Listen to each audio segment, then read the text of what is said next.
मथां छा लिखी छा लिखां छा लिखी छा लिखां सिंध मुंहिंजी अमां दुनिया जा सिंधियो हिक मुठ थी सिंध बचायो सिंध मुंहिंजी अमां सूंह तुंहिंजी मथां छा लिखां सिंध जो क़ौमी आवाज़ radio voice of Sindh London.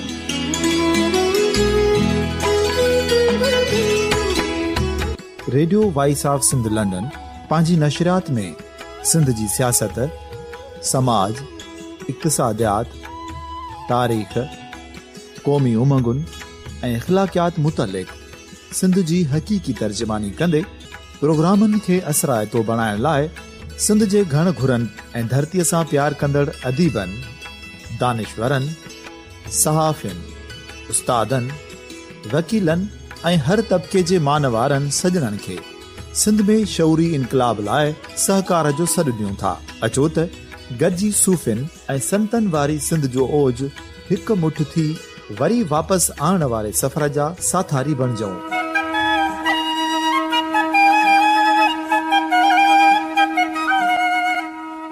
हिकु नए सुबुह जी शुरूआत जो पड़ाॾो घर घर, ॻोठ ॻोठ ऐं शहर शहर ताईं पहुचायो। शाल सिंध आबाद ऐं ख़ुशहाल थिए, सिंधी माण्हू सुखियो ऐं सताबो थिए।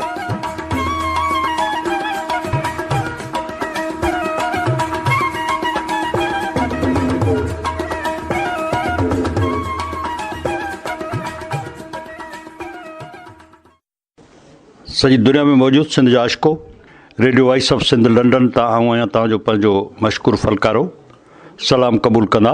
मौजूद सामाइन, हिन वक़्तु सिंध में सिंध जा उस्ताद पंहिंजे हक़नि जी बहाली लाइ लॉन्ग मार्च ते निकितल आहिनि। सिंध में तइलीम जी छा सूरत हाल आहे ऐं मौजूदा गवर्नमेंट तइलीम जे सुधारे लाइ केतिरी संजीदा आहे ऐं सिंध जे उस्ताद खे केतिरियूं सहूलियतूं आहिनि, उहो मालूम करण लाइ या ही जेका जिदोजहद या ही लॉन्ग मार्च जेका थिए पई, इन जा सबब कहिड़ा आहिनि ऐं उन में कहिड़ा मुतालबा खणी, कहिड़ो अज़म खणी ही उस्ताद निकिता आहिनि, जिन्हनि जो लॉन्ग मार्च 10 तारीख़ भिट शाह खां शुरू थियो ऐं जेको 25 तारीख़ ते कराची में वज़ीर आला हाउस जे अॻियां पहुचंदो। ऐं जेकॾहिं उते हुननि सां कंहिं न ॻाल्हायो या मुतालबा न मञिया या टाल मटोल कई वई त पोइ इहो धरणो ग़ैर मुयना मुदत ताईं वज़ीर आला हाउस जे अॻियां लॻायो वेंदो। पोइ चाहे कहिड़ा बि नतीजा निकिरनि, लॉन्ग मार्च कंदड़ उस्ताद सिरनि सां कफ़न ॿधी निकिता आहिनि ऐं हू पंहिंजे मुतालबनि जी मंजता ताईं आख़िरी साह ताईं बि विढ़ण जो अज़म खणी निकिता आहिनि।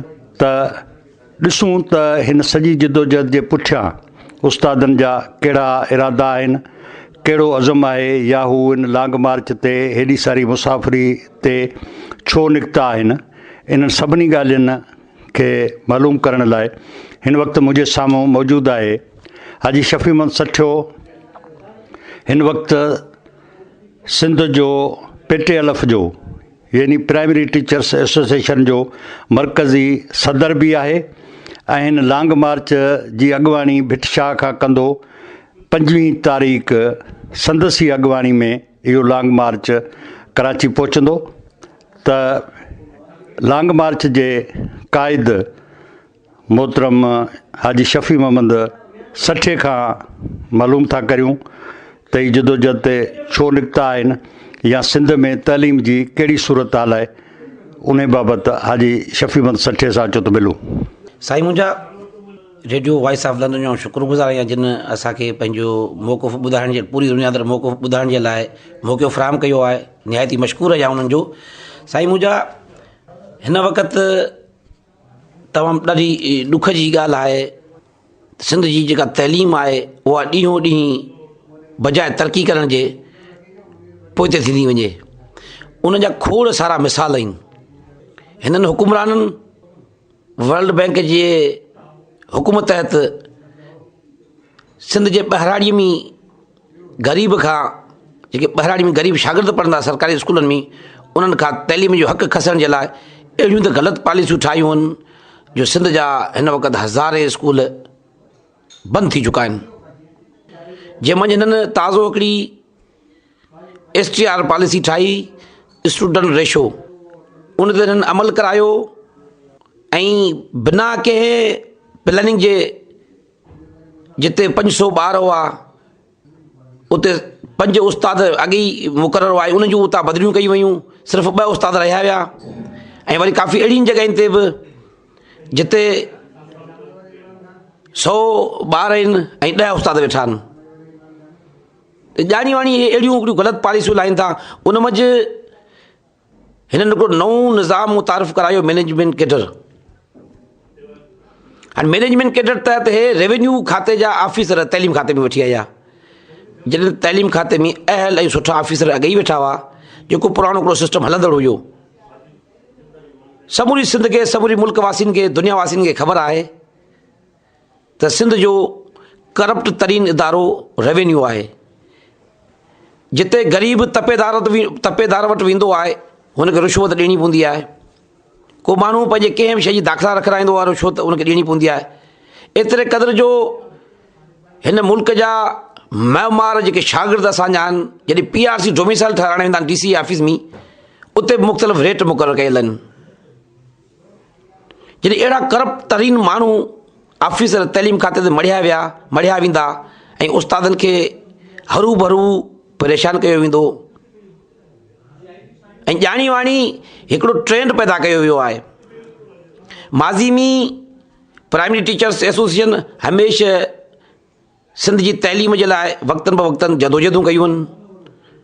ऐं माज़ी में असांजा प्राइमरी उस्ताद नाले वारा अदीब, दानिश्वर, स्कॉलर रहिया आहिनि। उन्हनि में सरफ़हरिस्त डॉक्टर नबी बख्श बलोच, उस्ताद बुखारी, उस्ताद पीरल कंबर, साईं राशिद मोराई, सैयद अकबर शाह जहिड़ा नाले वारा जेके हिन पेटेलफ सां लॻापियल हुआ ऐं प्राइमरी उस्ताद हुआ, जिन सिंध जी तइलीम जे लाइ बहितरीनु हिकिड़ो किरदारु अदा कयो, जंहिंजो दुनिया अंदरि वॾो हिकिड़ो नालो आहे। पेटेलफ 1937 में पाकिस्तान ठहिण खां अॻे मास्टर्स एसोसिएशन नाले सां उनजो पहिरीं नालो हुयो। 1951 मंझि असांजे क़ाइद मोहतरम जान मोहम्मद जमालीअ हुकूमत सिंध वटि रजिस्टर कराई ऐं असांजे पेटेलफ जे आइन में पहिरीं शिक ते इहा लिखियलु आहे त सिंध जो प्राइमरी उस्ताद सिंध जी तइलीम ऐं सिंध जी फलाह जे लाइ सुधार जे लाइ वक़्तनि ब वक़्तनि कोशिशूं कंदो रहंदो। अॻे एतिरियूं सहूलियतूं न हूंदियूं हुयूं, उनजे बावजूद बि सिंध जा प्राइमरी उस्ताद झुगियुनि में वेही तइलीम ॾींदा हुआ। हींअर हिन साल हुकूमत सिंध सभ खां वॾी जेका बजट आहे तइलीम खाते जी रखी आहे, 2 नंबर ते हेल्थ जी आहे। पहिरियों दफ़ो तारीख़ में इहो थियो आहे। हिकिड़ो सुठो सवड़ सुठो क़दम आहे। पर ॾुख उन ॻाल्हि जो आहे त सिर्फ़ु बजट पेश करण महिल इहे अंगनि अखर में ॾेखारी वई, जॾहिं त उनजो ऑन रिकॉर्ड तव्हां सिंध वञी घुमी ॾिसंदो त सिंध जा तइलीमी इदारा हिन वक़्तु तबाह बदहाल आहिनि। न पीअण जो पाणी आहे, न को उते बाथरूम आहे, न को उते कंपाउंड वॉल आहे ऐं स्कूलनि जूं इमारतूं दुनिया अंदरि तइलीमी दर्सगाहुनि खे वॾी अहमियत हासिलु आहे, हुनजी वॾी हिकिड़ी अज़मत आहे। पर ॾुख जहिड़ी ॻाल्हि आहे त सिंध अंदरि जेके माज़ी में स्कूलनि जूं बिल्डिंगूं ठहियूं आहिनि, उहे सियासतदान पंहिंजे ज़ाती ठेकेदारनि खे ॾेई अहिड़ियूं त ख़स्ता हाल ठारायूं जेके 4 या 5 सालनि अंदरि किरी पवनि थियूं ऐं नतीजे में उहे स्कूल, उहे ॿारड़ा वक़्तनि ब वक़्तनि तव्हां अख़बार में पढ़ंदो हूंदो ज़ख़्मी था थियनि, उस्ताद ज़ख़्मी था थियनि ऐं पोइ उस्ताद उहे अॼु बि पंहिंजूं ज़िमेवारियूं वण जे हेठां ॾेई रहिया आहिनि। काफ़ी सिंध जा काफ़ी सारा स्कूलनि ऐं हिन तरक़ीअ दौर मंझि हिन वक़्तु बि सिंध जा हज़ारे अहिड़ा स्कूल आहिनि जेके झूपड़ियुनि में या वणनि हेठि हलनि पिया।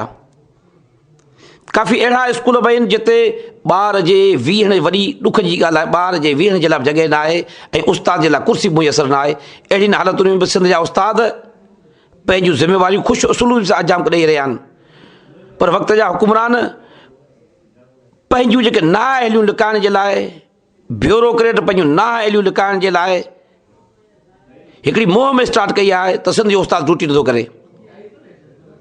जॾहिं त अल्हम्दुलिल्लाह मूंखे फ़ख़्रु आहे पंहिंजे सिंध जे प्राइमरी उस्तादनि ते, जेके हिननि ॾुखियुनि हालतुनि में बि, जिते का बि सहूलियत न हुजे, जिते कुझु बि न हुजे, उन्हनि हालतुनि में बि सिंध जो उस्तादु महिलनि जा महिल पंधु करे पंहिंजूं ज़िम्मेवारियूं सर अंजाम ॾेई रहियो आहे। वरी ॾुख जी इहा ॻाल्हि आहे, जॾहिं उहे उस्ताद पंहिंजे हक़नि जी ॻाल्हि कनि था त उन ते बेजा तनक़ीद कई वञे थी। सूबो बलोचिस्तान आहे, पाकिस्तान जो सभ खां पोइते पियल सूबो आहे, जंहिं मंझि प्राइमरी उस्ताद खे सिंध सूबे खां 100 दफ़ा वधीक सुठियूं मरातूं मिलियल आहिनि। उस्ताद ख़ुशहाल हूंदो त क़ौम ख़ुशहाल हूंदी। उस्ताद ज़हनी पोरियो करे थो, उस्ताद जो ज़हनी जेकॾहिं मुंतशिर हूंदो त उहो ज़हनी पोरियो कीअं करे सघंदो। 2014 मंझि सैयद काइम अली शाह वज़ीर अला सिंध हो, जे असां सां मीटिंग करे उन वक़्त जे सूबाई वज़ीर पीर मज़हर साहिबु सिंध जे उस्तादनि खे 16 स्केल ॾियण जो ऐलान कयो, जेका समरी उन्हनि बलोचिस्तान पेटर्न ते असांजी मंज़ूर कई त जेके बलोचिस्तान सूबे जे उस्तादनि खे मरातूं मिलियल हुअनि 16 स्केल जूं, उन में का बि अहिड़ी शइ लिखियल न आहे जीअं 25 साल सर्विस पूरी थी वेंदी त हर उस्ताद खे 16 ग्रेड मिलंदो टाइम स्केल तहत। पर ॾाढी ॾुख जी ॻाल्हि आहे त ब्यूरोक्रेसीअ जॾहिं उहो नोटिफिकेशन कढियो त उन मंझि हिकिड़ी अहिड़ी पैरा लॻाए छॾूं जंहिंसां सिंध जा प्राइमरी उस्ताद उन 16 स्केल खां जिन उस्तादनि खे महरूम रखियो वियो आहे। उन्हनि उन नोटिफिकेशन मंझि उन्हनि इहा शइ ॼाणाई आहे त 9 ग्रेड जो भर्ती 9 ग्रेड में भर्ती थियल हुजे ऐं इंटर सेकेंड क्लास हुजे। जॾहिं त जेका वज़ीर अला तरफ़ां समरी मंज़ूर थियल आहे उन में अहिड़ी का बि ॻाल्हि न आहे। असांखां रुश्वत तलब कई उन टाइम ई असां प्राइमरी उस्ताद किथां सेक्रेटरीनि खे एतिरा पैसा ॾेई सघूं, पोइ उन ॼाणी वाणी इहा हिकिड़ी पैरा लॻाए छॾी जेका जीअं सिंध जे उस्ताद खे इहा सहूलियत न मिले। वक़्तनि बवक़्तनि असां मुज़ाहिरा कया, एहतिजाज कया, न की असांजो हुकूमत को बि अहिड़ो सही वरंदी न ॾिनी, पर जेको हींअर सिंध जो वज़ीर आला आहे उन सां असां पंहिंजे चूंडियल नुमाइंदनि महफ़त राब्तो कयो, जंहिं 2 दफ़ा CM डायरेक्टिव इशू कया आहिनि त सिंध जे प्राइमरी उस्तादनि खे 16 स्केल ॾिनो वञे। पर ॾुख जी ॻाल्हि आहे सेक्रेटरी फाइनेंस जेको उर्दू मीडियम आहे उहो सिंध जी तइलीम जे लाइ पैसा ॾियण जे लाइ तयारु न आहे, बल्कि सिंध जे उस्ताद खे 1 रुपए जी मुराद ॾियण जे लाइ तयारु न आहे, जहिड़ो करे हुनजे पंहिंजे खीसे मां था वञनि। जिते जंहिं मुआशिरे में सिंध जे वज़ीर आला जी न हले त पोइ उस्ताद ते मयारूं था ॾियनि त बाबा उस्ताद खे हर शइ जो ॾोहारी थो कयो वञे। जिते वॾे में वॾी बजट सूबे जी तइलीम खाते जे नाले ते रखी वञे ऐं उहे हुकुमरान पंहिंजे अयाशियुनि में सर्फ करे छॾीनि, ॾाढी ॾुख जी ॻाल्हि आहे। असां सिंध जा प्राइमरी उस्ताद तइलीम जे ज़रिए ई क़ौमूं तरक़ी कंदियूं आहिनि। सिंध जो प्राइमरी उस्ताद हींअर बाशऊर आहे। असां पूरी सिंध अंदरि 2017 खे पेटे अलफ़ जे प्लेटफॉर्म तां तइलीमी साल करे मल्हाइण जो ऐलान कयो, जंहिंमें सिंध जे अदीबनि, दानवशरनि, ॾाहनि, वकीलनि, चूंडियल नुमाइंदनि सां गॾिजी 1 जनवरी 2017 ते असां सॼी सिंध अंदरि तइलीमी जागरता रैलियूं कढियूं, जंहिंमें असां ॻोठनि में वियासीं, शहरनि मंझि वियासीं ऐं सिंध जे माण्हुनि खे गुज़ारिश कईसीं त पंहिंजे नियाणियुनि खे, पंहिंजे ॿचड़नि खे वधि खां वधि स्कूल अंदरि दाख़िला करायो। अल्हम्दुलिल्लाह उन जे नतीजे में जॾहिं असां नगर पार्कर वियासीं त नगर पार्कर जे स्कूल जे हेडमास्टर मूंखे चयो त साईं हाणे असां एतिरा ॿार असांजे स्कूल में दाख़िल थी विया आहिनि जे ॿार पट ते वेठा आहिनि, महिरबानी करे असांखे फर्नीचर ॾियो। पोइ उते ॿिए प्राइमरी उस्ताद जा मूं पंहिंजी खीसे जी पघार उन महीने जी उन्हनि खे स्कूल खे ॾियण जो ऐलान कयो, जेका नाकाफ़ी हुई। पर पोइ जॾहिं मूं ॾिठो त हिते ही सिंध जो पुठिते पियल इलाइक़ो आहे जिते नियाणियूं, थर जूं नियाणियूं पट ते वेयूं पढ़नि, मूंखे लुड़क अखियुनि में अची विया। सच पुछो त इहा हक़ीक़त आहे। सिजावल जा दोस्त आहिनि, सिजावल सिटी में हिकिड़े स्कूल में 800 1200 ॿार दाख़िल थी विया। उन्हनि उस्तादनि चयो त साईं हाणे असांखे फर्नीचर ॾे, दाख़िला त असां वधाए छॾी आहे। पोइ ॾाढो मूंखे ॾिठे त ॾुख थियो ऐं वक़्त जे हुकुमराननि खे बार बार इहा गुज़ारिश कईसीं त साईं भला ॿियो नथा ॾियो त सिंध जे ॿारनि खे घटि में घटि जेके स्कूल बिल्डिंगुनि में जेके ॿार पढ़नि पिया उनखे फर्नीचर त मुहैया करे ॾियो, पर अॼु ॾींहुं ताईं उन्हनि जे कन ते जूम नथी सरे। वरी ॾोह उस्ताद जो था ॾियनि, उहे सभु पंहिंजूं नाअहलियूं लिकाइण जे लाइ, उहे सभु पंहिंजूं रुश्वतखोरियूं लिकाइण जे लाइ उस्ताद जे मथां इल्ज़ाम था लॻाइनि। असां हाणे सम्झूं था, हाणे असां सम्झी चुका आहियूं त हीअ हुकुमरान चाहिनि था त सिंध जा माण्हू पढ़ियल लिखियल न हुजनि, छो त पढ़ियल लिखियल माण्हू पंहिंजे हक़ वठण जे लाइ रोडनि ते निकिरंदो। उन जे करे चवनि था त सिंध जा माण्हू जाहिल ऐं अणपढ़ियल हुजनि, उन जे करे सिंध जे उस्तादनि खे उहे मराद ॾियण जे लाइ तयारु न आहिनि, त जीअं उन्हनि खे माण्हुनि खे ॿुधाईंदो आहे उस्तादनि खे सिर्फ़ु रोडनि ते चढ़ण जो शौक़ु आहे। मूं पंहिंजे तनज़ीम जे दोस्तनि सां 5 नवंबर ते हैदराबाद में पेटलफ जी मरकज़ी ऑफिस आहे, जेका असांजे क़ाइदनि जे तरफ़ां 1952-54 में वरिती हुई, जंहिंमें सैयद अकबर शाह, साईं राशिद मोराई, साईं जान मोहम्मद जमाली साहिबु, साईं कादर बख्श तालबानी साहिबु, साईं अब्दुर्रहीम जतोई साहिबु, उन्हनि वॾी महिनत करे सिंध जे उस्तादनि जी हिकिड़ी शानदार ऑफिस ठाही। उते असां वक़्तनि ब वक़्तनि सिंध जी तइलीम जे लाइ ऐं उस्ताद जी फलाह बहबूद लाइ मीटिंगूं कंदा रहिया आहियूं। उते मूं 5 नवंबर ते मीटिंग घुराई, जंहिंमें इहो सिंध जे उस्तादनि वचन कयो, फ़ैसिलो कयो त सिंध जी पुठिते पियल तइलीम आहे, इन खे सुधारण जे लाइ असांखे रोडनि ते अचणो पियो, त रोडनि ते निकिरंदासीं। ऐं सिंध जे प्राइमरी उस्तादनि जा जेके जाइज़ मुतालबा आहिनि, जेके वक़्त जे हुकुमराननि ऐं हुकूमतुनि जा मञियल आहिनि, पर उन ते अमल नथा कनि। ॾाढी ॾुख जी ॻाल्हि आहे, 2012 में सिंध असेंबलीअ सिंध यूनिवर्सिटी टेस्ट पास उस्ताद जेके कमीशन जे ज़रिए 2010 में पंहिंजे मेरिट ते सिलेक्ट कया विया, 2012 में सिंध असेंबलीअ बिल पास करे उनखे रेगुलर करण जो बिल पास कयो, जंहिं ते उन वक़्त जे गवर्नर डॉक्टर इशरत उबाद जी सही आहे, जेको एक्ट थी लागू थी चुको आहे। पर ॾाढो ॾुख जी ॻाल्हि आहे, ॾाढे अफ़सोस जी ॻाल्हि आहे त उहे नौजवान जेके सिंध जी तइलीम खे बहितर नमूने हलाए रहिया आहिनि ऐं बहितरीनु स्कूल हलाए रहिया आहिनि, पर 2010 सिंध यूनिवर्सिटी जा कराची जा जेके उस्ताद आहिनि उन्हनि खे त रेगुलर कयो वियो आहे 4 साल पहिरीं, पर अंदरून सिंध जे उस्तादनि खे अॼु ॾींहुं ताईं रेगुलर नथो कयो वञे। हीअ हिकिड़ो ॿिठो मयार आहे। असां चवंदा आहियूं त हिकु मुल्क में 2 कानून नामंज़ूर, पर हिते त ज़ुल्म जी ॻाल्हि आहे त हिकु सूबे में 2 कानून लॻा पिया आहिनि। अंदरून सिंध जे माण्हुनि सां एॾो वॾो ज़ुल्म आहे, हू चाहिनि था त इहे उस्ताद वरी उन्हनि हिकिड़ो नओं शोशो छॾियो आहे। असांजो वज़ीर साहिबु ऐं सेक्रेटरी साहिबु त NTS पास उस्ताद जेके 3 साल पहिरीं भर्ती थिया आहिनि, NTS महरफ़त भर्ती थिया, को बि इंसान, को बि शागिर्द कंहिं बि महकमे में हिकिड़े दफ़ा इम्तिहान ॾींदो आहे, जेकॾहिं हू पास थी वेंदो आहे त वरी उनखां ॿिए दफ़ा इम्तिहान न वरितो वेंदो आहे। और ॾाढी ॾुख जी ॻाल्हि आहे त हितां जा हुकुमरान उहे जेके नौजवान NTS पास उस्ताद आहिनि, ऐलान कयो त उनखां दोबारा टेस्ट वरिती वेंदी, माना हुनखे तव्हां ज़हनी मरीज़ करे छॾियो। जेके बहितरीनु पंहिंजा इदारा हलाए रहिया हुआ, ऐं वरी हिन मुल्क में KPK गवर्नमेंट आहे, खैबर पख्तूनख्वा, उते इहे साॻिया उस्ताद उन टाइम में NTS में भर्ती थिया हुआ, उन्हनि खे 3 साल हींअर पूरा थिया आहिनि। KPK गवर्नमेंट उन्हनि खे रेगुलर करे वधीक मराहतूं ॾिनियूं आहिनि त हे उस्ताद कमीशन जे ज़रिए भर्ती थी आया आहिनि, हिन जी हौसला अफ़ज़ाई करियूं, पर सिंध हुकूमत बजाए हुननि जी खे रेगुलर करण जे, बजाए हुननि खे शाबाश ॾियण जे, हुनखे रेगुलर करण जे लाइ तयारु न आहे, वरी दोबारा टेस्ट था वठूं। शहीद बेनज़ीर आबाद जेको पहिरीं नवाबशाह ज़िलो हूंदो हो, उन ते हींअर शहीद बेनज़ीर आबाद ज़िलो नालो रखियो वियो आहे। पूरी सिंध अंदरि हिकु ज़िले जे उस्तादनि खे अनट्रेन इंक्रीमेंट जेका सुप्रीम कोर्ट ऑफ पाकिस्तान तरफ़ां डेट ऑफ अपॉइंटमेंट खां उस्तादनि खे ॾिनी वई आहे, सिर्फ़ु नवाबशाह ज़िले जे उस्तादनि खे ॾिनी वई आहे। सुठी ॻाल्हि आहे, हो बि असांजा ॿार आहिनि, असां हिन ते अरा न आहियूं, पर वक़्त जे हुकुमराननि जो उहो ज़िलो आहे। छा सिंध, पूरी सिंध हुननि जी न आहे छा? हीअ वॾी हिकिड़ी अहसास महरूमी उस्तादनि में पैदा कई वई वञे। ऐं 27 ज़िला सिंध जा, कराची समेत ॿिया जेके 27 ज़िला सिंध जा आहिनि, उन्हनि खे उहा मराद नथी ॾिनी वञे। असां चऊं था त इहा जॾहिं सुप्रीम कोर्ट ऑफ पाकिस्तान तरफ़ां मंज़ूर कई वई आहे, नवाबशाह जे ज़िले जे उस्तादनि खे मिली आहे, त सिंध जे ॿियनि उस्तादनि खे इहा ॾिनी वञे। ऐं जेके पॉलिसियूं तव्हां ठाहियूं आहिनि बजाए तइलीम सुधरण जे, ॾींहों ॾींहुं पोइ वञे पई, उन मंझि हिननि बायोमेट्रिक, साबिक़ा सेक्रेटरी फज़ला पिचो साहब बायोमेट्रिक जो सिस्टम हिकिड़ो मुतारिफ़ करायो।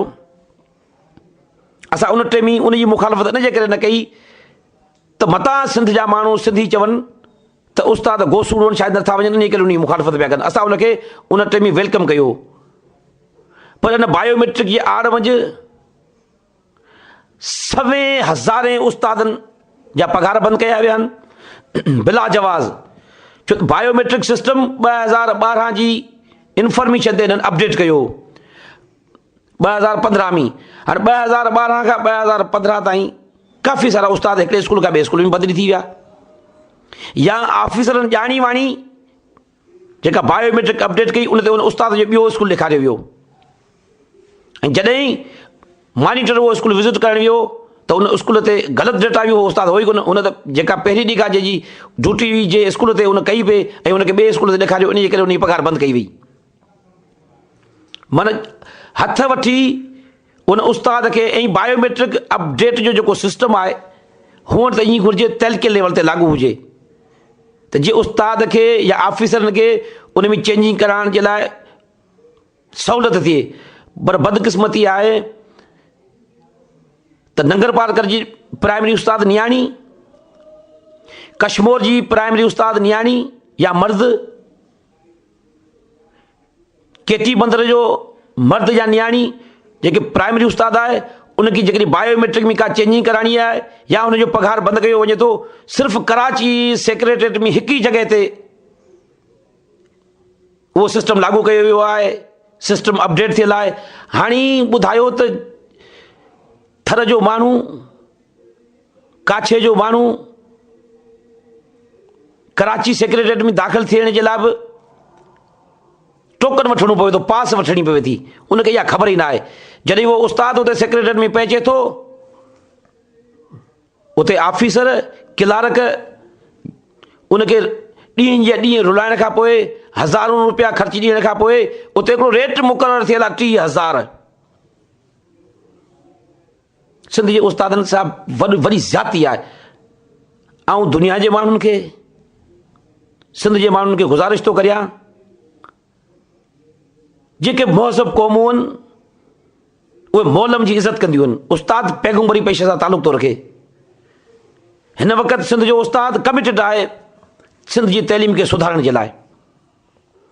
ख़ुदा तव्हां हुनजी इज़त करियो। उस्ताद चाहे थो असां को इनकलाब आणियूं, उहो इनकलाब कलम जे ज़रिए ईंदो, न को हथियार जे ज़रिए ईंदो।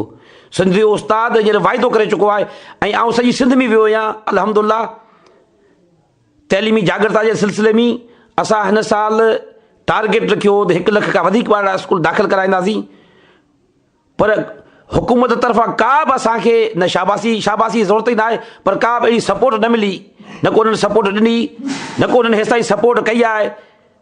सपोर्ट सिर्फ़ु इहो था चाहियूं त असांखे जिते फर्नीचर न आहे उते फर्नीचर ॾियो, जिते स्कूलनि जूं बिल्डिंगूं किरनि बि तबाह हलनि उनखे रिपेयर करे ॾियो। इहा सपोर्ट था उनखां चाहियूं तइलीम जे हवाले सां, ॿी उनखां नथा चाहियूं असां।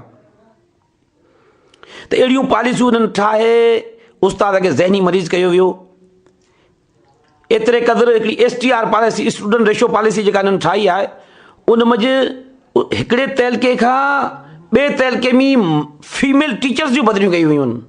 उन में खैरपुर ज़िलो आहे, सखर ज़िलो आहे, कश्मीर ज़िलो आहे, काफ़ी सारा ज़िला आहिनि।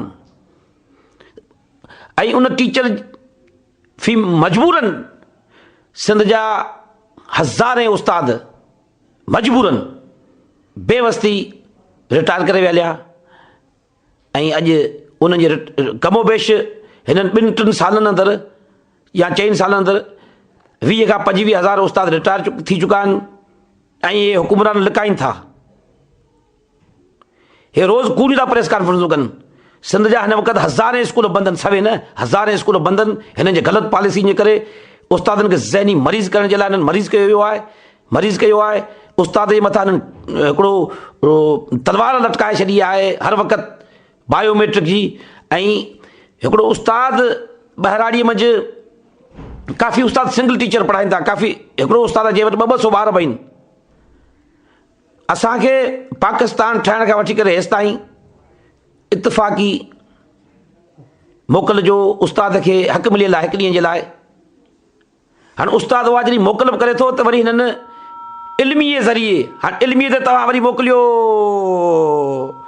मैसेज। हाणे उहो इल्मी जेका हिननि हिकिड़ी साइट ठाही आहे, उस्ताद जॾहिं पंहिंजी रेज़की मोकल, हक़ी मोकल जेका जेका मौतगी थी वञे, फोतगी थी वञे, ख़ुदा न करे, त उस्ताद 4 दफ़ा मैसेज नथो करे ऐं हर मैसेज ते उनजा 8 रुपया कटिजनि था। ॿहिराड़ीअ मंझि कॾहिं बिजली न हूंदी आहे, कॾहिं बैलेंस न हूंदो आहे उस्ताद वटि, त उहो किथां इल्मी ते मैसेज करे। पोइ जॾहिं उहो उस्ताद मॉनिटर अचे थो, उहो स्कूल ॿार वेठा हूंदा आहिनि। असां हिकिड़ी इहा पॉलिसी सिंध पूरी अंदरि ठाही आहे, स्कूल खे तालो न आहे लॻाइणो। जीअं असांजे जेका इहा तहरीक हलाई आहे, लॉन्ग मार्च भटशा खां शुरू थियो आहे, मूं सिंध जे उस्तादनि खे चयो आहे, हक़ छिनी वठिबा, फ़र्ज़ असूली ते अदा कबा। उनजे लाइ असां को बि स्कूल बंदि न कराईंदासीं। हर ज़िले में जा मूं 2 उस्ताद खया आहिनि काफ़िले में। 50 उस्तादनि जो काफ़िलो आहे जेको भटशा खां निकितो आहे पंहिंजे जाइज़ मसइलनि जे लाइ ऐं सिंध जी पुठिते पियल तबाह थियल तइलीम खे बहाल कराइण जे लाइ निकिता आहियूं। असां को बि तइलीमी बोहरा नथा चाहियूं त सिंध जा स्कूल आबाद हुजनि। पेटल बिल्कुलु इनमें कमिटेड आहे। ऐं प्राइमरी टीचर्स एसोसिएशन सिंध जे प्राइमरी उस्ताद जो वाहिद हथियार आहे जंहिं वक़्तनि बवक़्तनि तइलीम जे लाइ सिंध जे प्राइमरी उस्तादनि जे लाइ उन्हनि खे पंहिंजा हक़ वठी ॾींदा आहिनि। असां वक़्त जे हुकुमरान जे अॻियां इहे एहतिजाज कया आहिनि, चाहे मार्शल लॉ जा दौर हुजनि, चाहे जमहूरी दौर हुजनि। हीअ त जमहूरी हुकूमत आहे। जमहूरियत जा दावेदार जेके रोज़ टीवियुनि ते अचनि था, वॾियूं वॾियूं तक़रीरूं कनि था, पर अमली तौर ते उहे खोखला आहिनि। सिंध ख़ुशहाल आहे, सिंध पूरे पाकिस्तान खे हलाए थी, पर बदबख़्ती आहे त सिंध जी तइलीम तबाही बर्बाद आहे। सिंध जो उस्ताद निंधणको आहे। सिंध जो अंग्रेज़नि जे दौर खां वठी ॾाढी ॾुख जी ॻाल्हि आहे, सिंध जे प्राइमरी उस्ताद खे हेड मास्टर जी अलाउंस 60 रुपया मिले थो। केॾी ॾुख जी ॻाल्हि आहे। ॾहाकनि खां वठी करे सिंध जे प्राइमरी उस्ताद खे हेड मास्टर जी अलाउंस हिकिड़ो मज़ाक़ आहे, 60 रुपया मिले थो महीने जो। जॾहिं त स्कूल अंदरि काफ़ी ज़रूरतूं हूंदियूं, चार्ट हूंदो आहे, डस्टर हूंदो आहे, मुख़्तलिफ़ शयुनि जी ज़रूरत। ऐं सिंध जे स्कूलनि अंदरि किथे बि तव्हां वेंदा, शहरनि जे चंद स्कूलनि जे करे न स्वीपर जी पोस्ट आहे, न नाइब कासिद आहे, न पटे वारो आहे। उहो ई प्राइमरी उस्ताद आहे जेको स्कूल जी सफ़ाई बि थो करे, स्कूल जी ॿुहारी बि थो ॾिए, स्कूल जी सार संभाल बि थो करे, ऐं पोइ वरी ॾोहो उस्ताद ते था आणनि। मजबूर थी असां भिट शाह खां, भिट धणी जी नगरीअ खां पंहिंजे जाइज़ मसइलनि जी हल जे लाइ निकिता आहियूं। असां चाहियूं था जेके असांजा जाइज़ हक़ असांखे ॾियो। असां कॾहिं बि हक़नि तां हाणे दस्तबरदार न थींदासीं। तव्हां माज़ी में असां सां मीटिंगूं करे असांखे रुॻी ॾटा ॾिना आहिनि, हाणे असां कंहिं बि ॾटे ते एतबार न कंदासीं। असां चाहियूं था असां सां गॾु विहो, जेके तव्हांजूं ग़लति पॉलिसियूं आहिनि उन्हनि खे हटायो। ऐं सिंध जा ॾाह जेके अदीब आहिनि जिन असां वटि बदबख़्ती आहे त पाकिस्तान खां वठी हेसि ताईं 52 आख़िरी अल्फ़ाबेट ग़लति पढ़ाई पई वञे। जिन ॾाहनि पंहिंजो कलमी पोरी जे ज़रिए उन अल्फ़ाबेट खे सुधारे जेके दुनिया मञियो आहे, तव्हां अहिड़नि अदीबनि ॾाहनि सां गॾु वियो। सिंध जा ज़हीन उस्तादनि उन सां गॾु वियो, असां सां गॾु वियो। असां सिंध जी तइलीम खे सुधारण जे लाइ वचन खणी निकिता आहियूं। वियो असां सां गॾु, पर हिननि खे टाइम ई न आहे। को बि टाइम ॾियण जे लाइ तयारु न आहिनि। मूं मिनिस्टर साहिब सां 2 दफ़ा मुलाक़ात कई आहे, सेक्रेटरी फाइनेंस सां 2 दफ़ा मुलाक़ात कई आहे, पर को बि उन जी रिज़ल्ट ज़ीरो आहे। ख़ालियूं ॻाल्हियूं वॾियूं, बाक़ी ॿियो अलाह ख़ैरसला। असां चाहियूं था, ऐं वॾी ॻाल्हि इहा आहे त दुनिया अंदरि उस्ताद जी वॾी इज़त कई वञे थी। सिंध वासियो, हीउ तव्हांखे आउं ॿुधाइण थो चाहियां, ऐं जिते जिते पूरी दुनिया में हीउ मुंहिंजो आवाज़ु पहुचे पियो त सिंध जे प्राइमरी उस्ताद जो को बि जाइज़ कमु न डायरेक्टर ऑफिस में थिए थो, न DO ऑफिस में थिए थो। जॾहिं प्राइमरी उस्ताद रिटायर थिए थो त उनखां लखे रुपया रिश्वत वरिती वञे थी। पर हाणे हिकिड़ी इहा वबा जी शिकिल इख़्तियार करे चुकी आहे। पैगुंबरी पेशे सां उस्ताद भले तव्हां तहक़ीक़ करियो, जेकॾहिं मुंहिंजो ऐं ग़लति ॻाल्हाईंदड़ हुजां त जेका बि सज़ा मूं ते मुक़ररु कंदा उहा भोगण जे लाइ तयारु आहियां। सिंध जे प्राइमरी उस्तादनि जो अज़ियत गांव अथव, इहे डायरेक्टर ऑफिसूं, DO ऑफिसूं ऐं ट्रेज़री जेके डिस्ट्रिक्ट अकाउंट ऑफिसूं खणी पाण चऊं। को बि उस्ताद जो जाइज़ कमु सवाइ ॾेती लेती जे थियण जे लाइ तयारु न आहे। को उस्ताद रिटायर करे वञे त उनखां परसेंटेज जे हिसाब सां वरितो वञे थो। ताज़ो हैदराबाद सिटी में असांजी तंज़ीम जी सिटी सदरा भेण सुरैया जतोई, जंहिं चंद टीचरुनि सां गॾिजी DO सां मुलाक़ात कई त आख़िर असां तव्हांजो कहिड़ो ॾोहो कयो आहे जो को बि टीचर या टीचर रिटायर थिए थी फीमेल, तव्हां उन खां हैदराबाद ज़िले में 2 लख जो रेट मुक़ररु करे छॾियो आहे, 2 खां 3 लख जो। इहो ना सरासर ना ज़ुल्म आहे, नाइंसाफ़ी आहे, इहा बंदि करियो। जंहिं ते उन पंहिंजे सेक्रेटरी सां मिली ॾमरजी TO मैरफत उन ते FIR दाख़िल कराई। माना हिते कंहिंखे सच चवणु वॾो गुनाह आहे, हिते सच ॾुहारी आहे। पाण ॻाल्हाइनि, कूड़ बि ॻाल्हाईंदो, सच उस्ताद सच ॻाल्हाए उहो बि करो। उन जे लाइ असां ही मजबूर थी लांग मार्च कढियो आहे। इन जूं अहिड़ियूं पॉलिसियूं हिननि मुतारिफ़ करायूं। हिकिड़ो इंकशाफ़ तव्हांजे अॻियां कंदो हलां त हिन बायोमेट्रिक जे ज़रिए हिन वक़्तु हज़ारे उस्ताद कराची रिलीव थियल आहिनि, जंहिं मंझि हिकु ग़रीब उस्ताद ज़िले कंबर जो जमील अबड़ो, जेको हर रोज़ बुख हड़ताल कंदो, मुंहिंजा बच्चा बुखिया आहिनि, मुंहिंजो गुज़र सफ़र सिर्फ़ु पघार ते आहे ऐं पंहिंजी ड्यूटी पियो करां, मुंहिंजी तव्हां जेका ID बंदि कई आहे, पघार बंदि कयो आहे, इहो ग़लति कयो आहे। मूं वटि रिश्वत जा एतिरा पैसा न आहिनि। वॾी बदबख़्ती आहे त उन उस्ताद मजबूर थी पंहिंजे बच्चनि खे बुखियो ॾिसी ख़ुदकुशी करे छॾी। हिन खां वधीक ॿी कहिड़ी नाअहली थींदी?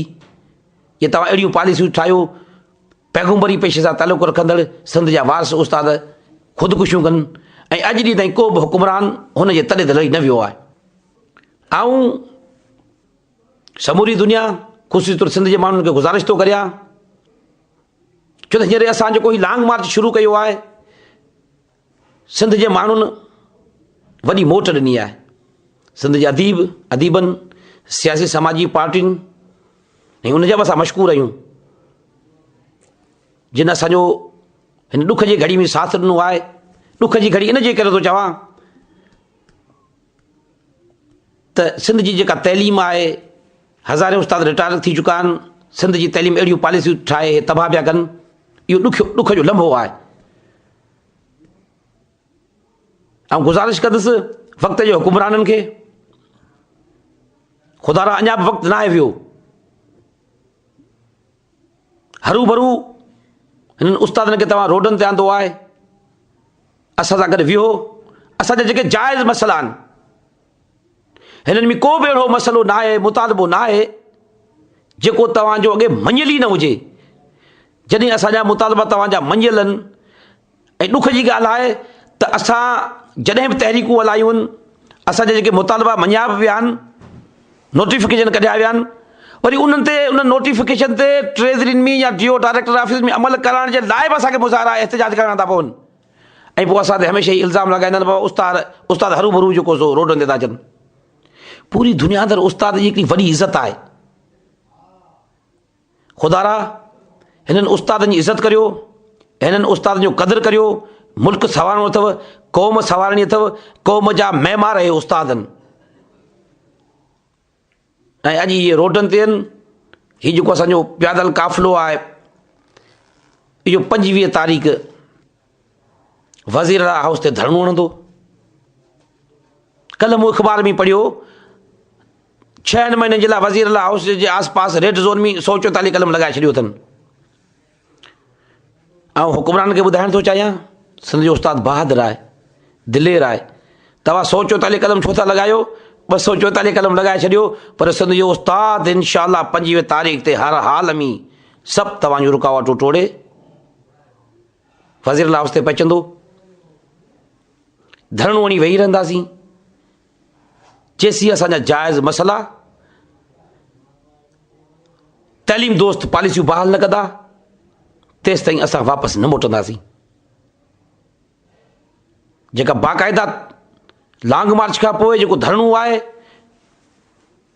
असांखे ख़बर हुई 22 डिसंबर खां वेकेशन थी चुकी आहे, सभु सिंध जा उस्ताद मोकलुनि मंझि इहा जेको धरणो आहे इनखे कंटिन्यू जारी सारी रखंदा जेसि ताईं असांजा मसइला हल नथा थियनि उस्तादनि जा, ऐं जेके हिन ग़लति पॉलिसियूं मरियूं आहिनि तइलीम खाते जे मथां, जेको हिकिड़ो करप्शन जो ॻढ़ बणिजी चुको आहे, खातो अॼु एंटी करप्शन जो सेक्रेटरी आहे, उन बि हिकिड़ो बयानु ॾिनो आहे त सभ खां वॾे में वॾी करप्शन तइलीम खाते में आहे। इहो त हिकिड़ो ॾुख जी ॻाल्हि आहे, हुकुमराननि खे सोचणु घुरिजे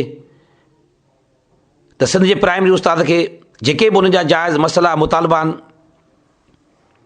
अॻे असांजी टाइम स्केल जेको असांखे गवर्नमेंट ॾिनो आहे, हिन जमहूरी गवर्नमेंट उस्तादनि खे सैयद क़ाइम अली शाह जे दौर में टाइम स्केल ॾिनो 16 ताईं बि, जॾहिं 16 ताईं अमल न थियो 15 ताईं मिले थो, ऐं इहे पावर डीओस जा आहिनि, हीअ असांखे ऑनररी आहे टाइम स्केल, उन जे लाइ असां क्लेम नथा करे सघूं, उन पोस्ट जे लाइ ग्रेड जे लाइ ऑनररी आहे जेको ॿियनि सूबनि में मिले थो। इन जो हक़ इहो अॻे डीओ कंदा हुआ, पर पीचो साहब पंहिंजे खाटाउनि पुटनि जे मार्फत अकबर मेमण उनजो वॾे में वॾो हिन डिवीज़न मंझि करप्ट तरीन माण्हू आहे, जंहिं प्राइमरी स्कूलनि मंझि औरतुनि खे नाइब कासिद भर्ती कयो, जंहिंजा असां वटि सबूत आहिनि, जंहिं अरबुं रुपए जी करप्शन कई आहे सिंध अंदरि, ऐं हैदराबाद डिवीज़न में अॼु बि उहो पाण खे सेक्रेटरी थो सॾाए, जंहिं डीओस खां पावर खसे असांजे टाइम स्केल जा वरी डायरेक्टरनि खे ॾिना। हाणे डायरेक्टर में जेके ग़रीब उस्ताद वञनि टाइम स्केल जे लाइ, छो त टाइम स्केल सर्विस ते आहे, 10 साल, पोइ 14 साल, पोइ वरी 18 साल, पोइ वरी 25 साल, पोइ 20 साल, त हाणे इन्हनि ते वक़्तनि ब वक़्तनि इहो सिस्टम हलंदो रहे थो।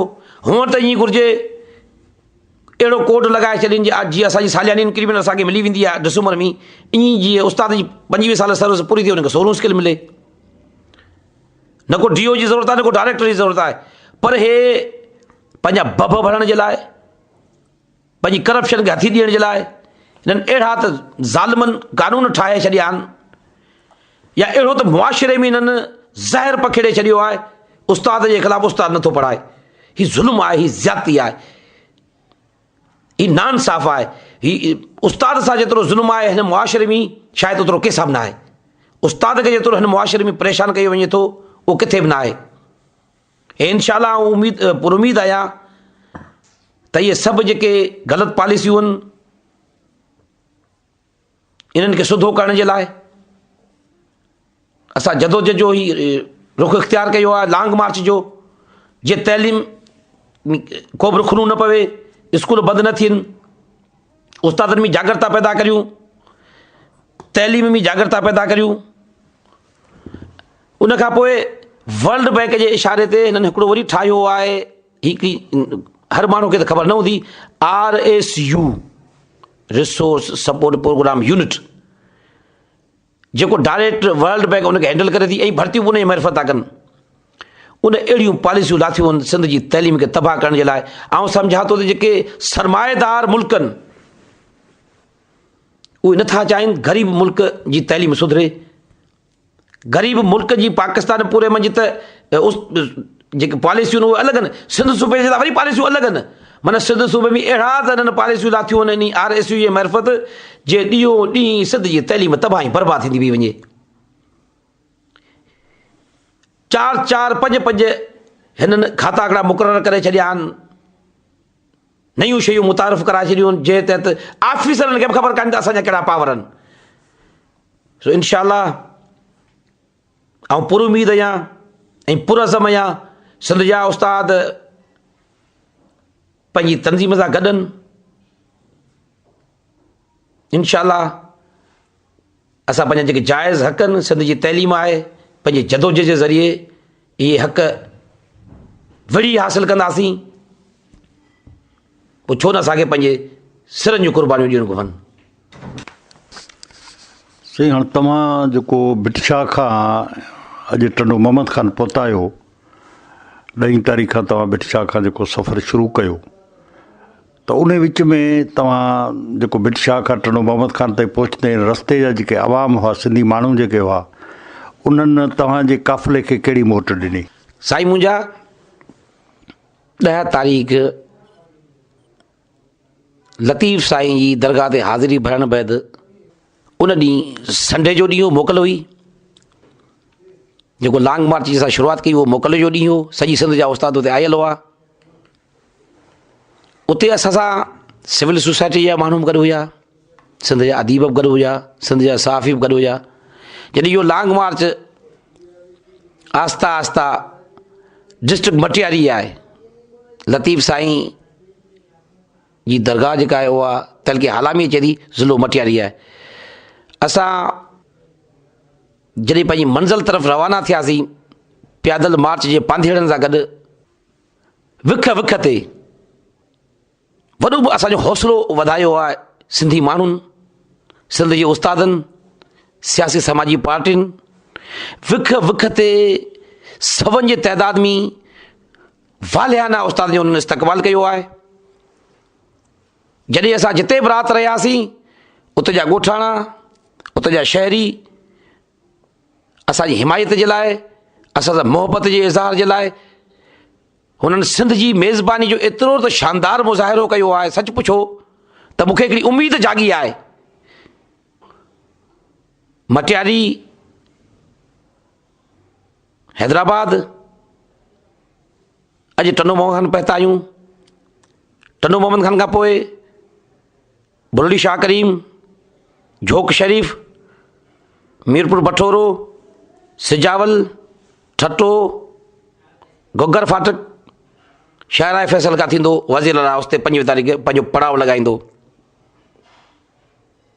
हिन 4 ॾींहंनि जे सफ़र में सिंध जूं जेके बि सियासी समाजी तंज़ीमूं आहिनि,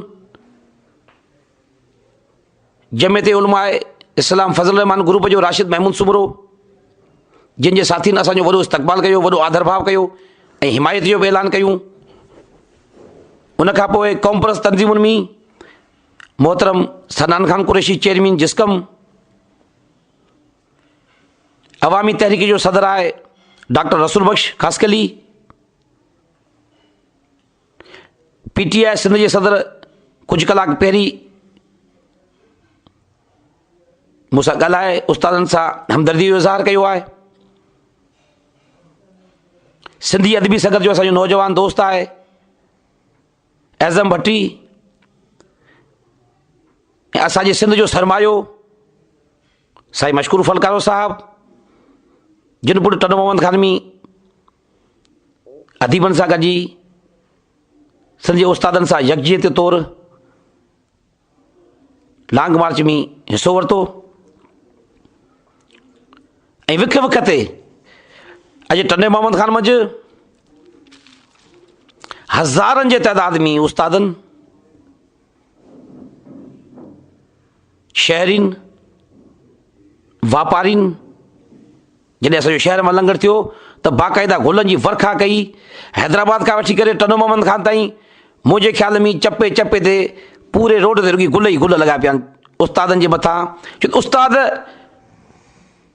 आख़िरी उम्मीद आहे सिंध जी।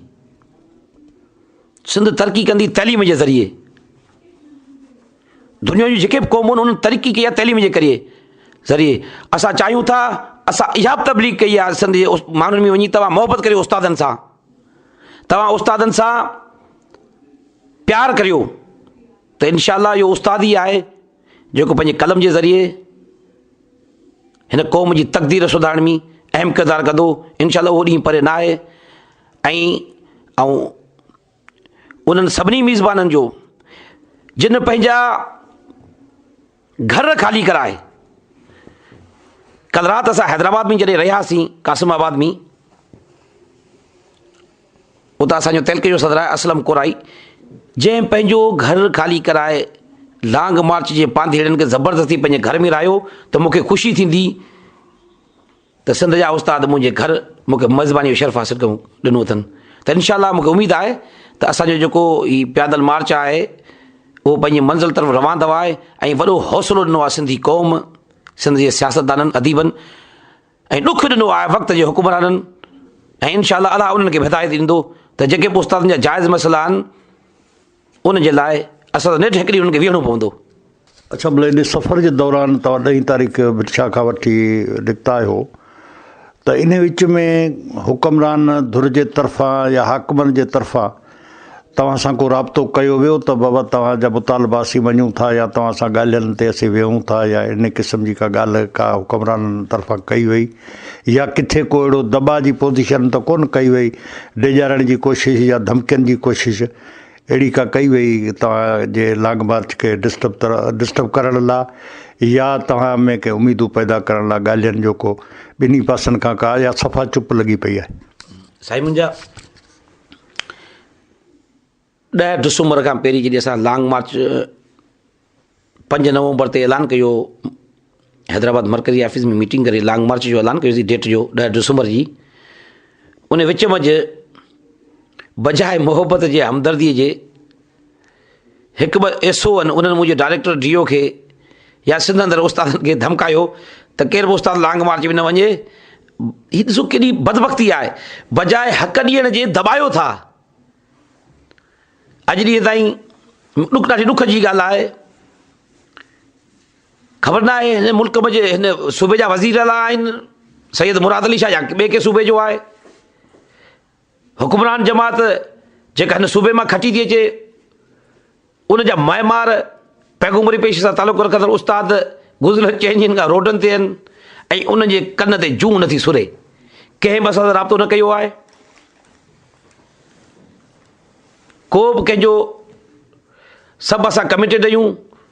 मता उन्हनि खे या भुल हुजे त बाबा इहो पंधु हिननि खे थकाए वेंदो, हे भाॼा थी भॼी वेंदा, इहा का बि ॻाल्हि न आहे। असांजा हौसला पुरज़म आहिनि। कल्ह बि हिकिड़ो असांजो उस्ताद जेकबाबाद जो आहे, गाजा लॻ बेहोश थी वियो, हुनजी उमिरि 58 साल हुई। अब्दुल वहाब, उनखे मूं गुज़ारिश कई त साईं तव्हां जी उमिरि वॾी आहे, सिंध जा नौजवान उस्ताद वेठा आहिनि, तव्हां रहनुमाई करियो। पर हू उस्ताद जंहिंजो ब्लड प्रेशर लो थी वियो, असां हुनखे हैदराबाद खणाए वियासीं अस्पताल में। राति देरि ताईं उनजी तबियत सही थी वई ऐं सुबुह वरी अची असांजे सवेरे सवेरे लॉन्ग मार्च में हुन शिरकत कई। मूं हुनखे गुज़ारिश कई त साईं तव्हांजी तबियत सही न आहे, डॉक्टर मने कई आहे। हुन उस्ताद जा लफ़्ज़ हुया, हाजी साहब जेकॾहिं रस्ते में आउं मरी बि वञा त मुंहिंजो हीअ लाश तव्हां वज़ीर हाउस ताईं खणी हलिजो, हीअ लाश लॉन्ग मार्च सां हलंदो। सच पुछो, मूंखे अखियुनि में लुड़क लड़ी आया त केॾी बेहसी आहे। वॾी उमिरि जा उस्ताद उहे पंहिंजे जेके हुन जा जाइज़ मुतालबा मञियल आहिनि या तइलीम जे सुधारनि जे लाइ रस्तनि ते आहिनि ऐं हुकूमत अंधी नाहे लाइ गूंगी ॿोड़ी आहे ऐं उन्हनि खे को बि क़दुरु न आहे। जेसि ताईं माज़ी में बि असांजूं तहरीकूं हलियूं आहिनि, पर अहिड़ी अंधेर नगरी असां कॾहिं बि कोन थी आहे त उस्तादनि सां को उस्तादनि जी जेका क़यादत आहे ऐं ॿिया वरी उन्हनि हथ ठोकिया बि उहिदेदार पैदा करे छॾिया आहिनि माण्हुनि खे ॾेखारण जे लाइ। ख़ैर असां कमिटेड आहियूं, इनशाला असां जेके पंहिंजा जाइज़ हक़ आहिनि, जेको असांजे मुल्क जे आइन तहत असांखे हुकूक हासिल आहिनि, असां उन अंदरि रही पंहिंजा इनशाला उस्तादनि खे हक़ वठी ईंदासीं। ऐं वरी बि वक़्तु न आहे वियो आहे, हुकुमराननि खे अपील थो करियां त ख़ाली ॻाल्हियूं न करियो। बाक़ी 4-5 महीना अथव हुकूमत मंझि। ही उस्ताद लखनि जे तइदाद में सिंध जा उस्ताद आहिनि, हर ॻोठ हर घर में उस्ताद रहे थो। हीअ जेका तहरीक लॉन्ग मार्च हलियो आहे, इहो सिंध जे हर उस्ताद अंदरि, हर उस्ताद जो हिकिड़ो स्लोगन पैदा, हर उमेद किरण जाॻियो थियो आहे त इनशाला हे उस्ताद असांजा हक़ वठी ईंदा। जेकॾहिं उनखे तव्हां हक़ नथा ॾियो त पोइ वक़्तु ॾाढो बेरहम आहे, उन जा फ़ैसिला अटल हूंदा आहिनि। पोइ ख़ाली हथ मलींदा रहिजी वेंदो। उन जे लाइ हिन क़ौम जो क़दुरु करियो, सिंध जो क़दुरु करियो, सिंधी माण्हू जे वोट जो क़दुरु करियो। उस्ताद बि सिंधी आहिनि, ही बि सिंध सां तालुक़ था रखनि, ही बि हिते जा वोटर आहिनि, हिन सूबे जा रहाकू आहिनि, हिन जा जाइज़ मसइला आहिनि, हिननि खे हल करियो। मिसाल तौरु जेकॾहिं तव्हां 25 तारीख़ ते पहुचो था ऐं जेकॾहिं गवर्नमेंट जे तरफ़ां तव्हां सां ॻाल्हायो नथो वञे या तव्हांजे धरणे खे नाकाम बनाइण लाइ का पुरतशदुद कार्रवाई जेका मुख़्तलिफ़ दौरनि में मतिलबु ताज़ो ई जेको सो आबादगारनि ऐं हारियुनि खे लठियूं जेके शयूं हुयूं बिलावल हाउस जे अॻियां, त जेकॾहिं इन क़िस्म जो को रवैयो हुकूमत जे तरफ़ां थिए थो त उन खां पोइ तव्हांजी जिदोजहद या तव्हां मरकज़ी सदर आहियो त तव्हांजी कहिड़ी पॉलिसी छा रहंदी जेकॾहिं गवर्नमेंट तव्हांजा मुतालबा नथी मञे ऐं तव्हांजे धरणे खे नाकाम बनाइण जी कोशिशि थी करे त पोइ तव्हांजो लाइबल कहिड़ो हूंदो? साईं मुंहिंजा, जॾहिं जिते जिन क़ौमुनि सां जिन फ़र्दनि सां ज़ुल्म थींदो आहे उते बाग़ी पैदा थींदा आहिनि। सिंध जे प्राइमरी उस्ताद ऐं सिंध जी तइलीम सां हींअर एतिरो त ज़ुल्म हे करे रहिया आहिनि, मजबूर थी असां रोडनि ते निकिता आहियूं। असां पंहिंजी शनाख़्त, सिंध जी सुञाणप खे बचाइण जे लाइ इंतिहाई क़दम 25 तारीख़ ते असांखे ख़बर आहे हिननि कल्ह 144 कलम लागू कयो आहे। इहो 144 कलम असांखे रोके नथो सघे, छो त माज़ी में असां जॾहिं बि वज़ीर हाउस ते विया आहियूं असां ते हिननि वहशियाणो तशदुद कयो आहे। माज़ी शाहिद आहे, जॾहिं बि सिंध जे प्राइमरी उस्ताद पंहिंजे जाइज़ हक़नि जे लाइ CM हाउस ते वञण जी कोशिशि कई आहे, पोइ CM हाउस खे असीं को बाहि नथा ॾियणु वञूं, उते असां पंहिंजो चार्टर ऑफ डिमांड जमे कराईंदा आहियूं। बाबा वज़ीर असां सां गॾु वेहे, असांजे मसइला आहिनि उहे हल करे, को असां उते को तोड़ फोड़ करणु नथा वञूं। पर कॾहिं बि सिंध जे प्राइमरी उस्तादनि खे या सिंधी माण्हू जेके विया आहिनि आबादगार विया त उन्हनि ते हू तशदुद कंदा आहिनि। ऐं असां PTLF तरफ़ां हज़ारे उस्तादनि गुज़िरियल साल बि सभु हिननि जूं रुकावटूं उबूर करे ऐं पाण ख़ुदि वज़ीर हाउस जे अॻियां धरणो वञी वेठो हुउसि। उते असांखे अरेस्ट कयो हुयो। हिन हींअर नई प्लानिंग तहत, नई हौसले तहत मूंसां गॾु जेके लांग पार्टी जा पांधीड़ा बि गॾनि, उन्हनि सभिनी इहो ऐलान कयो आहे, असां पाण में अहद कयो आहे, असांजा जाइज़ मसइला हल न कया वेंदा। 25 तारीख़ खां पोइ कराची प्रेस क्लब, कराची सिंध जे गादी इहो हंधु आहे। असां पंहिंजे जाइज़ मसइलनि ऐं सिंध जी तइलीम बचाइण जे लाइ असां वटि सिर्फ़ु आख़िरी इहो हथियार आहे त मरण घड़ीअ ताईं बुख हड़ताल ते वियूं, इन खां वधीक ॿियो इंतिहाई क़दम नथा खणी सघूं। पोइ असां मजबूर थी पंहिंजे हक़नि जी हासिलात लाइ, पंहिंजी सिंध जी तइलीम खे बचाइण जे लाइ मजबूर थी इहो ई क़दम खणंदासीं। मरण घड़ी जी बुख हड़ताल ते सभिनि जे तइदाद में उस्ताद वेहंदा। नेठि त मजबूर थी हिननि खे उस्तादनि जा मसइला हल करणा पवंदा, या इहे हज़ारे उस्तादनि जा लाशा सिंध अंदरि ईंदा ऐं इंशाअल्लाह सिंध अंदरि इनकलाब ईंदो, पोइ न हे हुकुमरान रहंदा न हिन जी हुकूमत रहंदी। आख़िर में आऊं निहायती शुक्रगुज़ार आहियां radio voice of Sindh London जो, जंहिं सिंध जे उस्तादनि जो आवाज़ पूरी दुनिया अंदरि पहुचाइण में पंहिंजो भरपूर किरदारु अदा कयो। संदन वॾी महिरबानी। मौजूद सामीन, ही हुयूं सिंध जे प्राइमरी उस्ताद जी लॉन्ग मार्च जी अॻुवाणी कंदड़ मौजूदा प्राइमरी टीचर्स एसोसिएशन सिंध जे मरकज़ी सदर मोहतरम हाजी शफ़ी मोहम्मद सठे जूं ॻाल्हियूं ऐं संदसि अज़म ऐं संदसि हौसलो। हू चाहे थो त सिंध में तइलीम जी बहाली थिए, हू चाहे थो त सिंध जे उस्ताद खे परेशानियुनि खां मां कढी ऐं खेसि आज़ादु ज़हन छॾियो वञे, जीअं हू तख़लीक़ी तरह हिन क़ौम जी का तरबियत करे सघे, को मुस्तक़बिल में सिंधी क़ौम खे को गस ॾेखारे सघे, का शऊर जी रोशनी पखेड़े सघे। उन रोशनी खे वक़्त जा हुक्मरान तबाह ऐं बर्बादु करणु चाहिनि था ऐं हीउ उन्हनि जे ख़िलाफ़ु मज़ामत ते निकितो आहे ऐं असां इन उमेद सां हिननि में गॾु आहियूं हिननि सां त हिननि जी जिदोजहद ज़रूरु सोभारी थींदी, हीअ पंहिंजी मंज़िल माणींदा ऐं सिंध में जेको रोशनी जो सिजु आहे, इल्म जो शऊर जी रोशनी जो सिजु, जंहिं ते हींअर हुक्मराननि जे ग़लति पॉलिसियुनि जा ऊंधा ककर छाइजी विया आहिनि, उहे उस्तादनि जी हिन रोशन जिदोजहद सां हटंदा।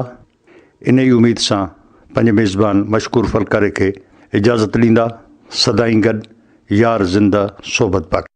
अवां जी समातुनि ताईं radio voice of Sindh London